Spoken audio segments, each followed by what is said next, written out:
Hello everyone, welcome to Gosport Railworks. My name's James, and today we're building a LBSCR C2X class again. This time I've actually 3D printed it, and today I'd actually be building it all together. Because up in the corner you will see that corner, you'll see me building it in 3D while I'm building it in person as well. Because I figured I'd just put both the videos together for this one and see how that works.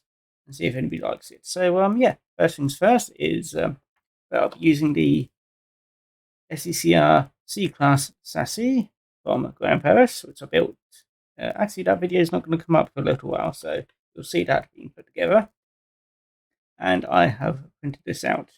Now, this should be the right size. However, I have got a backup version to print off, which is slightly bit bigger. So I'll see how this works, and if it doesn't work, then I'll print that one off, and then I'll stick this on.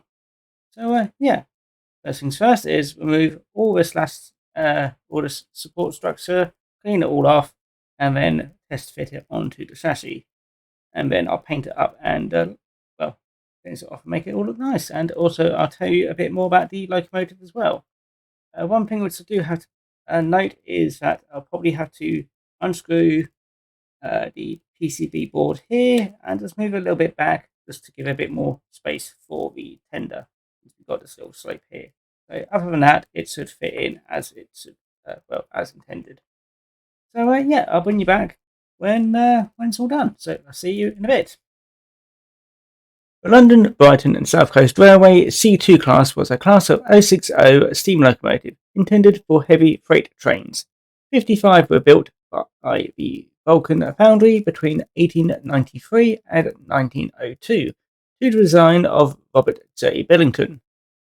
45 of these were later rebuilt between 1908 and 1940 with a larger boiler as the C2X class.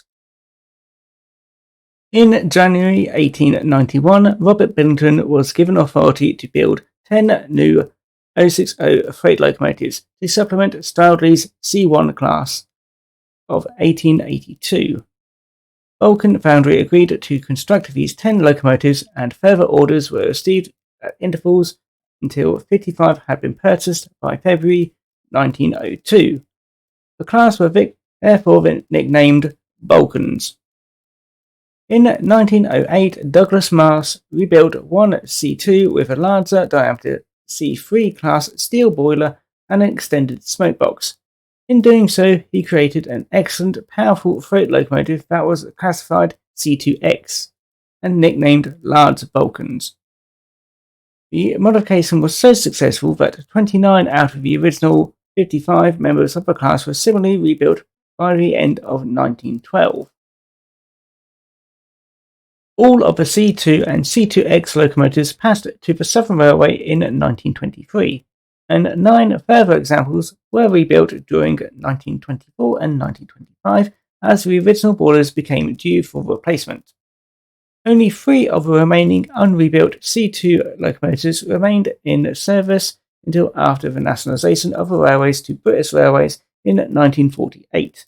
Those remaining were all withdrawn between 1948 and 1950. C2X locomotives remained in regular use on secondary freight trains for a further decade, and most had completed very impressive mileage for freight locomotives before they were all withdrawn between 1957 and 1962. The last 2 examples were based at Three Bridges and Brighton, and both had completed roughly 1.3 million miles each respectively. Sadly, no examples have been preserved.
Right, here we are with the new C2X now on layout, and it's looking rather nice. It's painted black because they're all painted black anyway, so not really much detail going for delivery, but it does look the part.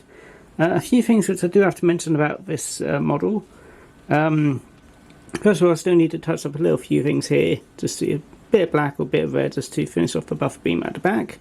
I did have to make my own buffer beam because the C-Class chassis doesn't come with it as part of the chassis, it comes as part of the body, so it's a bit annoying, so you do have to fabricate that yourself. Did have to change the decoder because the decoder PCB originally was a bit too wide, so I didn't really want to grind that away or anything like that, so I basically cut it all away and just hardwired one inside. So that's that. And I did have to make this ever so slightly wider, but but other than that, it's turned out rather nice. I'm not too sure if I like this chassis more than the 4F, because I think the 4F is a bit more. Personally, actually is a toss up of either way really, because 4F is a bit more structurally sound without all the bodywork, but this one has less bits to put together, so it's up to you really. I do intend to use the 4F in another build at some point, but not for a little while, so I'll probably have to get another C-Class chassis. But it does run. The code is a bit iffy, but there we go. And let's let it go off in this way.